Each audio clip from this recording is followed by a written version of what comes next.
Hi, good morning. My name is Kike, your host today on the podcast White Reflections by Hadufe. White Reflections by Hadufe is a podcast that delves into the complexities of life and modern day family life dynamics. As you know, on the show, what we do is we try to bring people with real life experiences on the show to come share their experience with us. Perhaps somebody going through something similar can benefit from it. We also try to bring experts on the show to come, share the wealth of knowledge with us. Perhaps also somebody going through something similar can benefit from it. On the show today is Dr. Hafolabi. He's been here before, and I had to bring him back to come share his wealth of knowledge with us on a very, very, disturbing topic that has become an epidemic.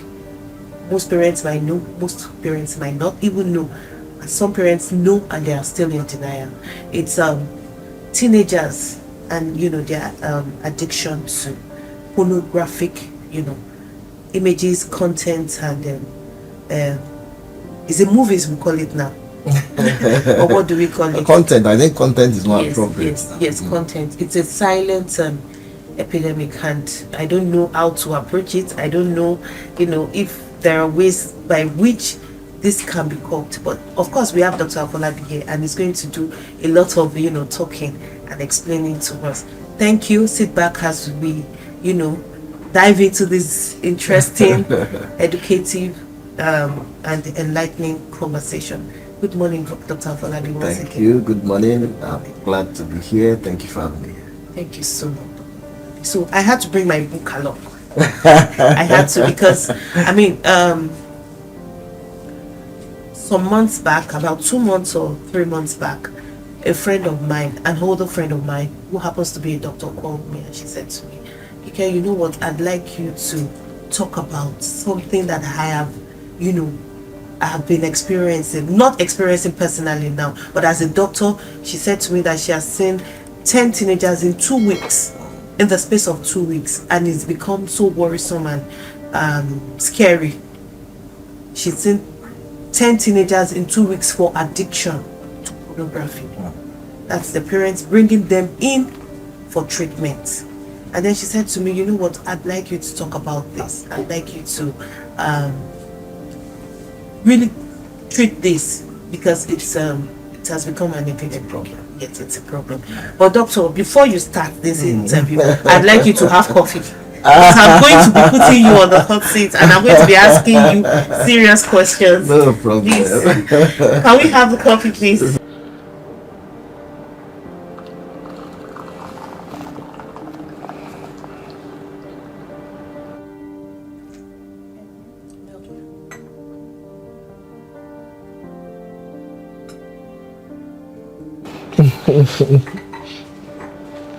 Okay, so doctor is on the hot seat now. We are both on the hot seat. No, you'll be answering my questions, No doctor, problem. because it's really scary. Especially considering the fact that I'm a mother and I have teenagers at home. That was kind of, it was more of a rude awakening for Scary. me. Yes, when she said that, and I said, "Oh, okay, I'm going to treat this. I'm going to talk about it." So, doctor, I did a little research online, and this says 93% of boys and 62% of girls are exposed to internet pornography before the age of 18. Doctor, is that true? Yeah, it's true. That statistics, I think it's consistent with what is out there. With what is out there? Yeah, because to the best of my knowledge also, they say that at least 9 out of every 10 boys, that's about 90%, are exposed to pornographic content before 18, and 6 out of 10 girls before 18. So I think that's your statistics say 90 something, 60 something. So that's quite consistent with what we have. And that's also some level of underestimation. Some level of underestimation. Yeah, because you agree with me that not many people, especially in this part of the world, will readily open up to having pornography content, especially because of social, moral, religious restrictions, so to say. So that's why I said there's still some level of underestimation there, really. So, doctor, I want to ask, is this a Gen Z problem? Or this problem has always been, it's just that it's coming to the limelight now because of social media, what's it called now? Awareness, technology, age. Yeah. What's going on? Yeah, I think that many years ago we didn't used to have this menace. Right? Yeah, even though I would agree that part of it has to do with the normal adolescent makeup. Part of the maturation process of adolescents include the tendency to want to explore, especially issues of sexuality. Okay. So, which is a natural process. Which is a natural process. Okay. So now it's always been there. So back in the days, you see many people, they do all their best to get some magazines, I don't want to mention particular names here, where they can see pornography content, stories, all of that. So you might also see people more attracted to novels with erotic themes and descriptions. And I would say that the prevalence wasn't much then because that was about all that was available or readily available. There was no phone, there was no social media. Back in the day, maybe not many people even have access to ready television. So that kind of a thing. So, but with the advent of internet, social media, accessibility to everybody, that is what is making this problem big now. I remember then, when people want to even watch pornographic movies, they go all the way to rent, and again, they must not catch you using it. So watching it. Exactly, the difficulties were quite much. Because those were the days of CDs exactly, and cassettes. So the difficulty was quite much, such that in itself provided some natural restrictions. Even though the normal adolescent still wanted in his mind to explore. But the ability to explore wasn't readily available. But now that everybody can hold a phone and can scroll exactly, we might be operating phones and I would not have an idea of what you are doing on your phone, even right seated next to me. So, and of course, nobody's going to be monitoring how somebody uses a phone 2 a.m. in the midnight, 3 a.m. in the midnight. So that makes everything worse. And of course, now that the society also has more or less allowed that even children in primary schools now, they want to have phones. When phones first came out, people still felt that no, it was, I remember that they would tell us, it was when you get to the universities, when you get to some certain age where they believe that you are a bit responsible and matured to. But now, primary school phones, everything is so available. And you really don't also, I think it also has something to do with modernization and all of that. And the global trends also. Because there are many factors involved in this. Because I also know that even when phone use and internet thing, it was not as worse as this. But now, they know that sex sells. Everything has been, everything now is sexualized, is laced with sexual appeals, and you don't really need to even go to any major site. You just scroll in, something just pops up. From something that pops up, you open and something pops up, and then you are there. Can that be controlled if you have teenagers? Can that be controlled? I think it can, but I must admit it's difficult. Because they are very, I must admit now, they are very intelligent, right? It's difficult, yeah. So you're blocking one, they're opening another one. Exactly. I must admit it's very difficult. So doctor, how bad is this situation? How bad is the bad? Like, I know you've seen a couple of kids, teenagers. Yeah, Am I even saying couple? How bad is the bad? I think it's bad. I think it's bad. Like I said, if we say it is bad, then it's probably worse. You know, because many parents or many guardians and things, they don't even know the extent to which the teenagers are. Yeah, the teenagers or the children are exposed. Is that bad? So whatever we are seeing is just the tip of the iceberg. So, and because people will not readily come out, so of course that also makes it worse here, because you don't know who needs help, you don't know. So most likely by the time you are seeing them, they are worse.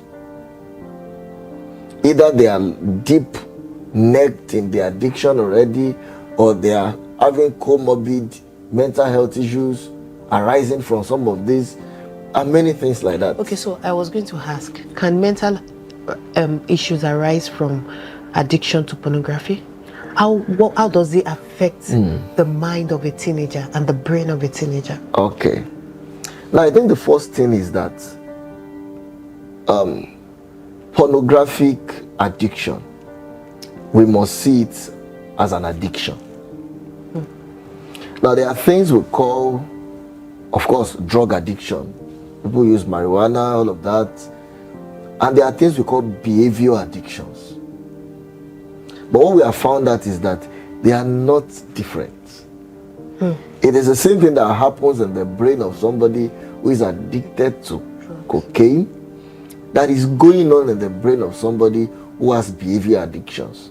Behavior addictions can be gambling disorders, gaming disorders, sexual addictions, under which we have pornography addiction. So we must start to see it in the same light,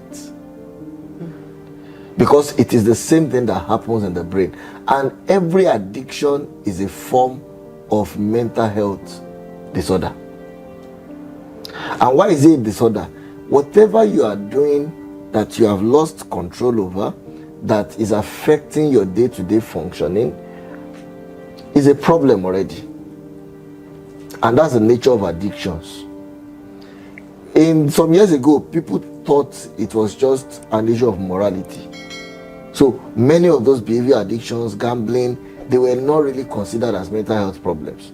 But now, even the major text and classifications that we have now have put many of these things as forms of mental illnesses. Why? Because what do we have there? We have a compulsive urge to desire pornographic content, which makes them always want to go back. Second thing is that they develop what we call tolerance, like we have in any other addiction. Tolerance means that somebody using, say, a particular substance, illicit substance, starts with maybe one bottle or one, whatever it is, one. But as time and the months roll by, one doesn't get enough again. So the person graduates to two, to three, to 4, to 5. So, and the same concept applies even in pornographic addiction. So they start investing few minutes. Nobody must see me.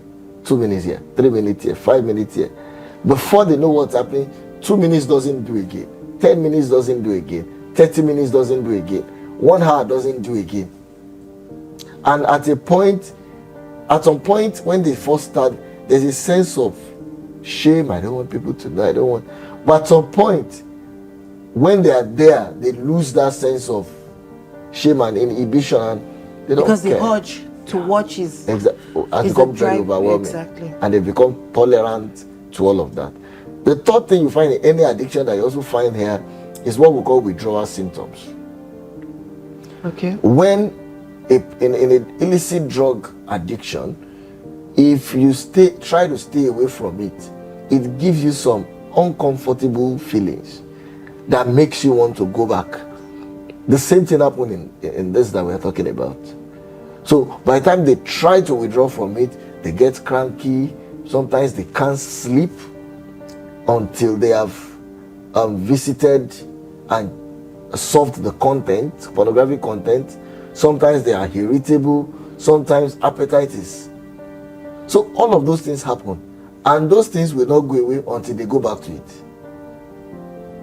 So, and other things will include that it affects functioning. So you will see people who has probably not slept well over the night, of course, is unable to meet up with assignment, with school, with many other things. And so in a form, it in itself is a form of a mental health problem. But there can, arising from this, there can also be other mental health problems associated with it in 2 or 3 ways. One, sometimes it could be that some people have background mental health problems. Okay. And the reason why they are having this pornographic addiction is because they have a background mental health problem. Okay. There are people like that. Okay. There are people that probably they have depression, they have anxiety disorders, who one of the things that lifts their mood is some form of addiction, maybe substance addiction or behavior addictions like this. That their primary problems is not this addiction, but they are only in it because they have a fundamental background mental health problem. So there are some like that. And there are some that they started with pornographic addiction, but because it is an addiction, it's a mental health issue, things like depression can come in, anxiety disorder can come in, some other impulse control disorders can come in, some other addictions can also come in. So somebody can start with pornographic addiction and end up with marijuana, and end up with crack, and end up with heroin and all of that. So in itself, that's why I said it could be mental health, other mental health problems predating this pornographic addiction, or the other way around. Either way, there is a rich coexistence between pornographic addiction and other mental health problems. So doctor, I want to ask, how can you know that a teenager is addicted to pornography? Okay, so maybe the question is, how can you suspect? How can you suspect? Okay, so you can't know, right? Well, the only way to know is if you have caught the person over and over again. So how can you suspect? So how can you suspect? Well, let me say, maybe there might be some telltale signs. There may be some telltale signs. I must also admit that in the early stage, it might really be difficult to know, because the person also is quite smart about it. Of course, you are not going to be with the person 24/7, and if you know, it's just probably accidental. But as the addiction or the behavior problem gets worse, you are likely to start picking the signs. Because so one of the things, especially for teenagers, is that they might start getting unduly secretive and withdrawn. And that's not only for pornography, for any addiction. They might start becoming unduly withdrawn and secretive. They might start locking their rooms all the time, which maybe they were not doing before.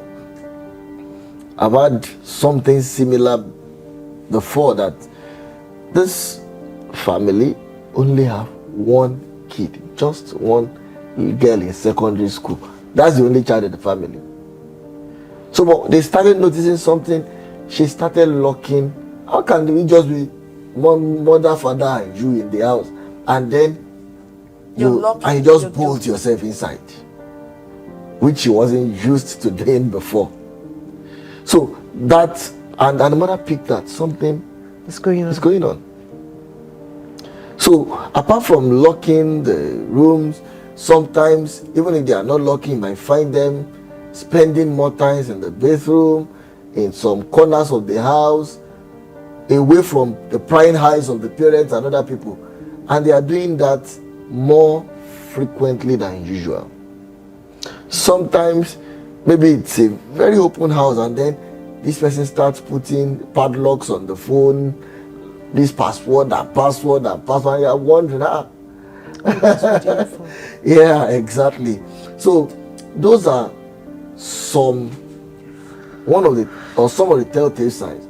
Some other things you might start noticing is that they stay awake at odd hours of the day, at night. So and because parents that are quite, if you are raising teenagers, I think one of the things you must just, I remember growing up in the night, sometimes you are semi-awake and mom or dad will just come in and check. They just want to check. Are they fine? Maybe I just woke up to urinate and they will go around and check. They will check anyway. So sometimes you go there checking. One of the things another parent I think have told me, in fact it was even the patient that was telling me, this young guy with addiction, he said it got to a time that they both knew that they were monitoring each other. Him and the mom, he told me. He said, so he's into his stuff in the room and maybe at night he's very attentive, trying to pick the slightest movement. Exactly. So because he's been warned, never close your door again, so he's on alert. So he said that initially, so the mother knew that something was wrong. He knew, the mother knew. The mother didn't have evidence. So they both knew, but they could not confront him. The mother could not confront him.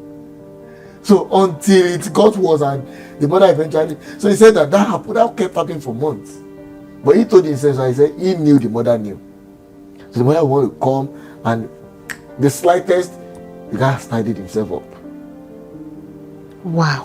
He's into the bedroom. Mother just called and said, why? No, I'm easing myself, but at least you won't enter. This a guy in the university already. I'm not going to enter into the bedroom. And so he said, please, mom, wait for me. 2 minutes, I'll be out. You have been addicted. Exactly. So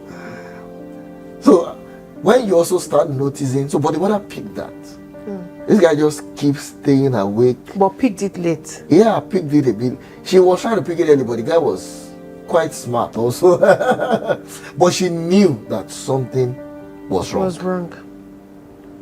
So they sometimes stay awake at very odd hours because they feel that is the time that probably everybody's asleep. And they can do their stuff. They have the freedom, they can do anything they want to do and all of that. Another thing that we might start noticing is that their circles of friends might just change suddenly. That's also something that some parents have noticed that no. Another thing is that, especially one of the indicators to know, even if you can't put your finger on it, is that their productivity, especially academics, drops. In fact, we've seen that some parents just say, no, this guy passed his WAEC in one sitting, was one of the best in his class, and then maybe 100 level was in the first class, and then something just happened, 200-300 level, and the guy just dropped to like third class. It's obvious something is going on, something that's gone wrong. So it's also another telltale sign to know that no, something is wrong. Something is surely. It might not be pornography. It might not be. It might be something else. It might be another addiction. Maybe another mental health issue. But those are things you put together and say no. Something is surely, because the nature of addiction. One of the things we normally say is that addiction is a jealous lover. So it takes everything. Addiction wants you to itself. Addiction is a jealous lover. That's the truth. If you this is the first time I'm hearing that addiction is a jealous properly addicted person, somebody who is really addicted, they don't have girlfriends or boyfriends too. They don't have girlfriends or boyfriends? They are not able to. sustain a relationship. And the reason is this: the biology of addiction, or what happens in the brain in addiction. There is what I can call a neurotransmitter, a chemical in the brain called dopamine. Dopamine is responsible for many things in the brain. It's responsible for what we call reward pathway. Reward pathway means that if I do something that is pleasurable, the brain feels good, feels rewarded. The brain naturally wants to do that thing again. So we have natural, can I say, rewarding systems? Natural. One of them is food. That is why people want to eat. People who are addicted to food. No, okay. I'm just saying naturally. Naturally, okay. You eat, it satisfies your hunger, you feel fine, or maybe you eat something nice, the brain wants it again. That is just a natural system. Another natural one, we call it natural reinforcers, is sex. Because when you experience it, it feels good, you want to have it again. Those are natural. So, but what happens in addiction, even with all of those illicit substances, is that once you have it, it increases that dopamine to a level that nothing else can take it to. So somebody who is addicted to pornography cannot sustain a relationship because it's difficult. It's difficult. Why? Because if you eat, maybe food increases that dopamine level to like times 50. Maybe sex increases it to like times 100. Addiction can increase it to times 1,000. So that's why you see when people are addicted to substances, they've described it in many ways. One of them told me, "Doctor, you will go to heaven and come back." That is how, that level of bliss. So they will tell you that no, food cannot give you this, sex cannot give you this, relationship cannot give you this, nothing else can give you this. What about other hobbies? They engage in other things. That's the problem. When you see an addicted person, that's why I say it's a jealous lover. It gradually takes you away from everything you used to enjoy doing. That's another telltale sign. So if somebody who normally enjoys hanging out, watching football, playing games and all of that, addiction walls the person off. Because it gets to a time that those things cannot give him the kind of pleasure he gets from addiction. So it gets to a time that it's only that thing, that addiction, that can satisfy and measure up to that kind of pleasure. So how can a parent confront that? So if you know you have that kind of problem, what do you do? So I'm just trying to round up now. So you see somebody also, he's just there. He's not forming an intimate relationship, maybe as in the late teenage and all of that. He's just on his own. So those are also some telltale signs. So, but if we notice some of these telltale signs, of course, the first thing we might want to do is to broker a discussion. Because the nature of the parents, the nature of adolescent and young adults is also that if you just grab them and say, "Take you to the doctor," I've seen people like that, they are going to lock up and say that, "Mom, if you had attempted to talk to me about this, whether it is true or not," but they will tell you they are not going to talk to you. Even as a doctor. See, my mom did not talk to me about this. She just grabbed me and said, "We are going."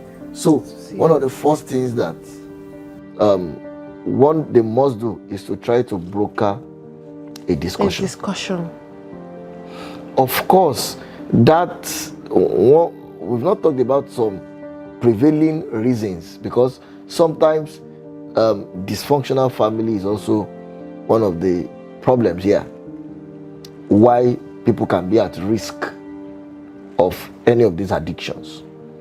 So in a dysfunctional family, it's difficult to establish any form of meaningful, positive, progressive discussion. Okay. But let me assume that, okay, this is a normal, functional family. The first thing would be to discuss. So what do you talk about? So of course, you want to if you have ascertained that, This is a I have evidence that you have this. If you don't have evidence, you tell the person, I've noticed this, I've noticed this, I've noticed this. So put the person in a state whereby the person is comfortable, does not feel judged, or doesn't feel he or she is at risk of being punished. The reason is because if you are trying to get the person to come out, it's in the interest of the parent that the person comes out. Because if he doesn't come out and you threaten the guy or the lady, the thing is going to get worse, and at the end of the day, when it gets to the peak, you are not going to be talking about punishing the person again. You are going to be talking about Exactly. So at that time, that acceptance of that reality that I have a problem, and the way to solve it is not by being bullish about it or trying to force my way about it. So an atmosphere without the feeling of being judged, or feelings of being threatened, as it were. I think one of the problems here is that the setting of that discussion already suggests a setting of you will go here am today. So you should just take it. Yeah, because I've seen even people bring and say that you and I'm a pastor, I'm a deacon, I'm a this. So the guy already in his mind said, I'm not going to open up because. So Dr. Bison, let me ask you, like how many teenagers have you seen with that problem, addiction to pornography problem, not other addictions now?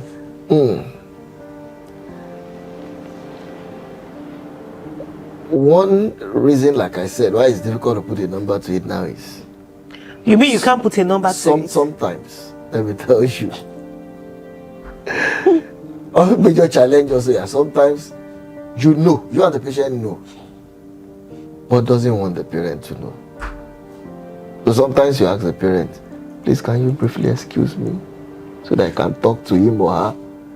And unfortunately, if the person tells you that I don't want my parent to know, you still have to respect that. So you're not going to tell their parents? You are part by patient, doctor. At what age? Well, of course, that's if they're adults anyway. Okay, so what's that age? 18 and above. So if that, but even if they are less, the best you can do is to counsel the person. Okay. I said, okay, let's do it this way, let's do it that way. But you are not really going to outrightly violate that and say that whether you like it or not, I'm going to no. Okay, so now you can put a number to it. So they have been quite, and many of them are incidental findings. It's difficult, especially in this environment, to see somebody just come outrightly and say, this is the only reason I've come. They rarely come like that here in this setting. So you see somebody with depression with that, somebody with another addiction with that, so that of course makes the number quite high and quite huge. So that's why I was saying that we have a lot of work to do in terms of parenting now, because we must admit that there's a limit to which you can't take their phones away, you can't take gadgets away, you can't take this away. So I realize the average young person will at one time or the other be exposed to pornographic content, no matter what you do about it. So you just have to be their friend. So you just have to be their friends, so that they can open up and talk to you. So the first thing, okay, when they now talk to you, you want to assess, okay, is this something that we can handle? You don't want to judge. You don't want to judge. So is this something that we can handle? Okay, do you think that we can both overcome this? Because we will take ownership of that problem. So you have to put yourself. Exactly. So is this something that we can work through. Together. And that might give them the confidence that you are not, the first thing you are doing is not just to bundle them and say, I'm taking you to. So it is when maybe you've tried that and it fails. And then you say, okay, we've tried, it failed. I think I should take you to see somebody. Okay, so I was going to ask you, doctor, very quickly. Without medical intervention, can this problem go away on its own? I think it also depends on The individual. many factors. There's a factor of the severity of the problem. Okay. There are people who, even when we talk of illicit substances, who used to heavily take marijuana, cocaine, and they stopped without seeing anybody. Medical. Without seeing whether a medical person or a religious person. They just decided, they weathered through the difficulties, and they stopped. Okay. You know, recently, like 1 month or 2 months ago, we had a patient who was taking these guys at the university, taking about 3 or 4 illicit substances that is damaging him. You know, the father came, he was at a point of tears. He was saying, Doctor, let me confess, all these things he did, I did it when I was also young. He said, but I never got admitted or saw a doctor. Only at some point, he said, I just felt pity for my life and my mother and his mother, and decided That I was going to stop. So, and the saint was just telling this, that if I could stop, the guy is a pastor now anyway, Okay. that you can stop. So there are people that have had successes stopping. So I would not say Without medical. Yeah, so I would not say that it's impossible, because it's possible. We also have people with sexual pornographic addiction that have really stopped. Some, they've just gone through some counselors, some they've gone through religious interventions. So it doesn't mean that until you see a medical person. But I was saying that it depends. Because why sometimes the place of medical intervention is also germane is that we'll be able to know who has background or underlying mental health issues.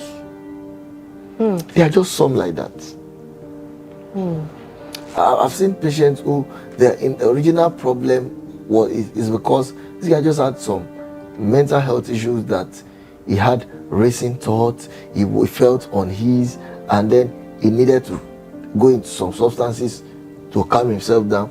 And once we identified that and treated the underlying problem, the guy has been fine. He didn't need to take the substance or engage in it. What do you mean by racing thoughts? Anxiety? Well, there are some mental health conditions that can make you have your thoughts are racing, you're having a lot of thoughts influxing into your mind. So there's a condition we call mania. It can cause that. Okay. So once we took care of that, the guy has been fine. So coming to a mental health professional will help you identify, is this just a standalone addiction problem, or we have comorbid mental health problems? Do we also have a personality problem here? Will we also be able to investigate the family setup and functionality? Is there a dysfunctional family that we need to address first? And because I've also had patients who told me that the reason I'm doing this is because I want to punish my parents. They're so bitter towards their parents. So bitter. And that was what, so they felt that, okay, they've not shown us love, but they project this sanctimonious image, pastors and religious leaders rather, and all of that, and outside everybody sees them as. But no, and they set out, well, we had out to embarrass them. We had them. one like that. But two of the children decided to punish their parents. Yeah. So and they know that, okay, this is one of the ways to go about it, and then put fire in their bum. So now their coming has made us to identify where the problem is coming from. So we need to have family therapy, we need to have sessions and all of that, because we believe if we are able to solve that problem, then the solving the problem of the other addictions becomes easier. So those are considerations that you give to. So that's why does a medical person need to be involved? Doesn't have a straight jacket answer, because there are considerations. But like I said, I must admit that some people have been able to do well for themselves without even needing to see a medical expert. I agree. So, Dr. Folabi, what's the way forward? You said it. What's the way forward? As a parent? Big problem. So, the way forward is multi-dimensional, because the problem is multi-dimensional. Okay. There is the person factor, because we must also be careful not to put the blame on the parent. Sometimes we tell parents, it's not your fault. You've done everything. And I've told some guys also, ladies, say, if your parents have successfully raised you well till 18, 19, and then you do this, the blame is not on them. And I tell them, I don't even think God will blame them, because you've only decided to make your choice. So don't, and sometimes we tell parents, don't appropriate unnecessary guilt to yourself, because there's a tendency for the society to blame the parents. As a parent. Despite the fact that they don't know how much effort they have put in good parenting, they just automatically believe that it's a moral failure and a family failure, which might not always be so anyway. So there is the person's factor, there's the family factor, there is the environmental factor. And this so the environmental factor will also mean that there must, or there should be, a regulation on pornographic content. So this is bigger than us anyway. That's at the government level. Now, nobody is saying that there should not be pornographic content online, but it should be such that maybe people should just subscribe to it, so that if you are there, it's because you want to be there, or you chose to be there. Not that you are just scrolling mindlessly and something pops up. Exactly. And I think recently, or I don't know, recently, sometimes ago, I think some of the popular pornographic sites were also sued or were under investigation at some time, because they found that a lot of underage people were having access to that site. So they were querying them on, you are not, before people can even subscribe or register, you should have some form of identification. Is it their birth certificate? Is it their pictures? So that at least these sites are restricted to. But of course, their problem is also the more the merrier, the more the money.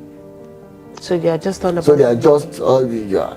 So part of it, which government must also do is many of the, even in the entertainment industry now, is too sexualized.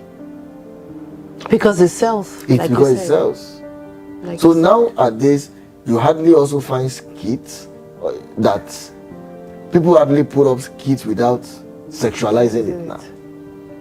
So it's as if that is the only thing in our faces. So you could as well be watching a skit which you want to presume to be harmless and end up landing in a sexual place. So that's why I said that it's multidimensional. So the government in itself has a role to play in terms of regulation. The family has a role to play in terms of at least making sure that we don't run a dysfunctional family. Also, parental monitoring. As basic as it is, there have been many studies that have affirmed that parental monitoring is a protective factor against any addiction or any addictive tendency. So you monitor, because you found that I've always said that there is no child or no adolescent or young adult that does not have the natural tendency or desire. Curious mind. Exactly, that's curiosity. Curiosity. You want to, because I know many of us go into the institutions, the mind is that now I'm getting freedom, I'm free to do anything you want to do. That's the mindset any average person goes into independence, especially our institutions with. So, but what keeps people in check is parental monitoring does a lot. There are things you don't do because you don't want to do them. There are things you don't do because my parents. I might get caught in the act at any time. So, by the time you know what happens, you grow, you become a bit more mature, make more rational choices. So, parental monitoring does its part. There are also rules. Recently, I was also checking some scientific papers that talk about the role of spirituality. I'm not saying any particular religion now. Exactly. Spirituality or religiosity in itself also plays a role. Whatever faith or whatever thing you believe in. Because I know that there is no faith system that doesn't promote chastity or what do they? Yes. Moral values. So that also plays a role. So of course, the place of family in also picking early enough when something appears to be going wrong and to be off. So it's a combination. That's why I say it's multidimensional. It's a combination of all these things that we need to put in place. That's why I said that it's a big problem and it's difficult. Thank you so much, Doctor. I mean, you've said it all. And while I was doing the research, I still, came up with some figures that I'd like to quickly read out to you. And that was, one thing that really, threw me off balance. And I was reading it. Okay, so it says here that 70% of boys have spent at least 30 consecutive minutes looking at online porn on at least one occasion. 35% of boys have done this on at least 10 occasions. So this puts me to the next question. This brings me to the next question. It seems as if boys are more into pornographic addictions than girls. Is that true? That's actually true. It's a bit more common in boys, in males. Of course, that comes down to boys are more adventurous, they are more risk takers, they are more curious and the likes. But I must also say that, like in any other addiction, the percentages are narrowing down now. That's what we say. That before there used to be a wide variation between the percentages in males, but now it's narrow. So I don't want to say girls are catching up. But they are. Yeah, but they are. That's the honest truth. That's the honest truth now. So you don't neglect the male gender. Exactly. So the female gender. Yeah. So they are. Before it used to be predominantly a male thing, but now it's it's narrow. It's narrower than before. Thank you so much, Doctor. So something for our viewers to go home with. Yeah. So. And if they are struggling, if there's any parent who has a child who's struggling with addiction, who do they see? What kind of doctor? Of course, a psychiatrist. Okay. So I think summarily, it's basically to explore the menace and the problem that we have at hand that unfortunately people are not talking about yet. And the telltale signs, which I think are the take-homes and important things for us to note. And I think more importantly is to also say that if you ever find yourself in a situation like that as a parent, don't blame yourself. Don't blame yourself. Don't blame yourself. Just see how the situation can be addressed. as bad as any situation is, there's always a way out. We've seen people overcome problems like this. So the earlier we voice out and seek help, the better for everybody, the better for the children also. And I think together, bringing sometimes all this multi-dimensional approach also, we can make it a better place. And I hope we get it right. Thank you so much, Dr. Afolabi. You heard it all from Dr. Afolabi. Like many other destructive behaviors, pornography, addiction to pornography is also a destructive behavior. And like he said, he has mentioned some of the telltale signs. And as a parent to a teenager, you have to be on your toes. You have to know what you're doing, because I mean, these kids are very smart these days. Thank you. I hope we've been able to at least touch on most of the questions that you have as regards pornography. But if you have more questions, or if you really need to talk to someone, we'll be dropping Dr. Afolabi's details on our YouTube channel. Till we meet next time, thank you for watching. Bye for now.